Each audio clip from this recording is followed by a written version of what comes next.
என்னோட கஸ்டமரு என்னோட கிளப்பில் நான் வந்து பார்த்தீங்கன்னா நான் ஒர்க் பண்ண சொல்ல என்னோட கஸ்டமர்கிட்ட வந்து இந்த மெஷர்மெண்ட் கார்டை வச்சு நான் பேச சொல்ல அவங்க என்கிட்ட என்ன கம்யூனிகேட் பண்ணுவாங்க தெரியுமா? வாரத்தில் ஒரு நாள் தானே மீட் பண்ணுறேன்.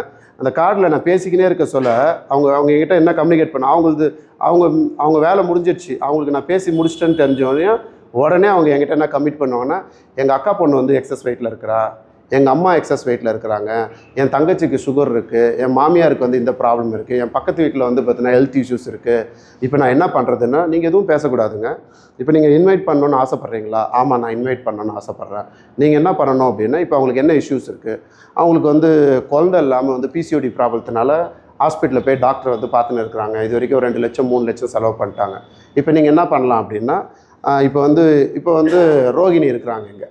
இப்போ ரோகிணி வந்து எக்ஸஸ் வெயிட்டில் சுகர் ப்ராப்ளம் சரியாகி அதுக்கப்புறம் வந்து பார்த்திங்கன்னா இப்போ கன்சீவ் ஆகிருக்காங்க. இப்போ நீங்கள் என்ன எப்படி யூஸ் பண்ணலான்னா, ரோகிணி ஃப்ரீயாக இருக்க சொல்ல ஒரு அப்பாயின்மெண்ட் கேட்கணும். எனக்கு ஒரு 2 மினிட்ஸ் பேசணும், நீ ஃப்ரீயாக இருக்கிறியா, என்னோடய கஸ்டமருக்கு உன்னோட எக்ஸ்பீரியன்ஸ் ஷேர் பண்ணணும். சரி நான் பண்ணுறேன். இப்போ அவங்க வந்து பார்த்தீங்கன்னா ஓகேன்னு சொல்கிறாங்க. இப்போ என்ன பண்ணால் அந்த கஸ்டமர்கிட்ட போய் எதுவும் பண்ணக்கூடாது. நீங்கள் உங்களுக்கு ரிசல்ட்ஸ் வேணும்னு சொன்னீங்க இல்லையா? இப்போ நான் போகிற இடத்துல எனக்கு இவ்வளோ ரிசல்ட்ஸ் எடுத்துருக்கு, என் கஸ்டமர் ரெக்கார்டு இது. அவங்ககிட்ட நான் கேட்டேன். அவங்க என்ன சொன்னாங்கன்னா, இந்த மாதிரி ரிசல்ட்ஸ் ஒருத்தவங்களை வந்து எக்ஸ்பீரியன்ஸ் ஷேர் பண்ண சொல்கிறேன், நீங்கள் வேணால் அவங்ககிட்ட பேச சொல்லுங்கன்னு சொன்னாங்க. அவங்ககிட்ட நீங்கள் பேசுறதுக்கு ரெடியாக இருக்கீங்களா? உங்களுக்கு ரிசல்ட்ஸ் வேணும்னா அவங்ககிட்ட நான் வந்து அப்பாயின்மெண்ட் கேட்டு வாங்கி தரேன். இல்லை எனக்கு வேணும். அப்போ அடுத்த நாள் அவங்களுக்கு ஒரு அனுப்பியே எதுவுமே பண்ணக்கூடாது, அடுத்த நாளுக்கு எடுத்துன்னு போகணும். அப்பாயின்மெண்ட் ஃபிக்ஸ் பண்ணி அவங்கள வந்து கான்ஃபரன்ஸ் கால்லையோ இல்லை நேர்லேயோ வர வச்சு பேசி அதுக்கப்புறம் கிளப்புக்கிட்ட வந்தால் திருப்பி ஜென்ரலாக தான் இருந்தார். இப்போ ஒருத்தவங்களுக்கு சுகர் அதிகமாக இருக்குது. இப்போ வந்து சுகரை பற்றி நான் குறைக்கிறேன்லாம் சொல்லக்கூடாது. இப்போ சுகர் அதிகமாக இருக்குன்னா, இங்கே யாருக்கு சுகர் அதிகமாக இருந்து குறைஞ்சாங்களோ அவங்கக்கிட்ட ஒரு அப்பாயின்மெண்ட் வாங்கி உங்களுக்குள்ளேயே. இப்போ என் கிளப்பு வந்து பார்த்தீங்கன்னா 100-200 நம்பர் வந்ததுக்கு காரணம் என்னென்னா, எல்லோரும் என்கிட்டேன்னு வந்துடுவாங்க. அப்போ என்னால் வந்து அங்கேயே எக்ஸ்பீரியன்ஸை ஷேர் பண்ணி அங்கேயே அவங்கள லாக் அடிக்க தெரியும். இப்போ உங்களுக்கு வந்து இப்போ தான் நீங்கள் பிஸ்னஸ் பண்ண வந்திருக்கீங்க. அப்போது உங்கள் கஸ்டமர் இல்லை டவுன்லைன் இல்லை சைடில் எக்ஸ்பீரியன்ஸை கேதர் பண்ணி அவங்களை இங்கே இட்டுவாங்க.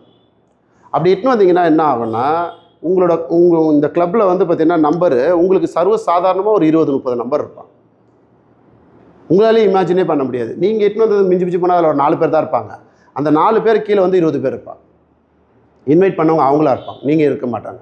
இப்போ அது உங்களுக்கு எப்படி வரும் அப்படின்னா, உங்களோட 8 பேராமீட்டரை உங்களுக்கு நீங்கள் மெயின்டைன் பண்ணிங்கன்னா தான் கான்ஃபிடென்ட்டாக பேச முடியும். இப்போ ஒரு டாக்டர் வந்து இன்றைக்கி காலைல உக்காஞ்சாங்க, அவங்க ஃபிசியோதெரபிஸ்ட்டு. அவங்க என்ன சொல்கிறாங்க அப்படின்னா, அவங்களோட டீட்டெயில்ஸ் கேட்டுக்கினே இருக்கிறாங்க. அவங்ககிட்ட நான் பேசிக்கினே இருக்க சொல்ல அவங்க என்ன பண்ணுறாங்க, சாட்டிஸ்ஃபைட் ஆகிட்டாங்க. ஓகே, இவர் சொல்கிறத கேட்டால் ரிசல்ட்ஸ் கிடைக்கும் போல இருக்குது. ஏன்னா 2-3 பேரோட ரிசல்ட்ஸை காட்டினார். அப்போ எனக்கும் வந்து பார்த்திங்கன்னா இதான் எனக்கும் ப்ராப்ளம், இப்போ எனக்கு ரிசல்ட்ஸ் வந்துடும். இப்போ சாட்டிஸ்ஃபைட் ஆகிட்டா